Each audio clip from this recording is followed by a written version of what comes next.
నేను గమనించిన విషయం ఏంటంటే, హిందువులు ఎవరు కూడా మేము చేస్తున్న పనిని తప్పుపట్టలేదు సరిగదా, వాళ్ళు ఎంతో సంతోషిస్తున్నారు, మమ్మల్ని అభినందిస్తున్నారు. ఎందుకంటే దానికి సరిగిన రీజన్ ఉంది.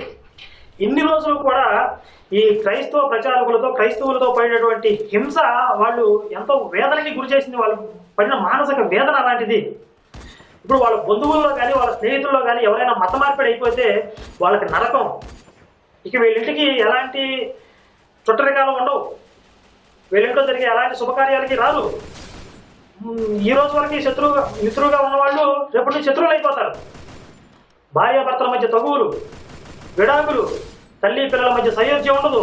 పిల్లలు చదువుకుంటారని బయటికి పంపిస్తే వాడు కాలేజీలోనే హాస్టల్లోనే ఎవడో మత మార్పిడి చేస్తాడు. ఇంటికి వచ్చి తల్లిదండ్రుల మీద ద్వేషం, వాడికి దేవుడు పటాలు తీసి బయటపడేయండి అంటాడు. ఈ రకంగా ఎన్నో కుటుంబాలు చిత్రం అయిపోయి నరక యాతన పడిన కుటుంబాలు హిందువులు మానసిక వేదన పడి వీళ్ళని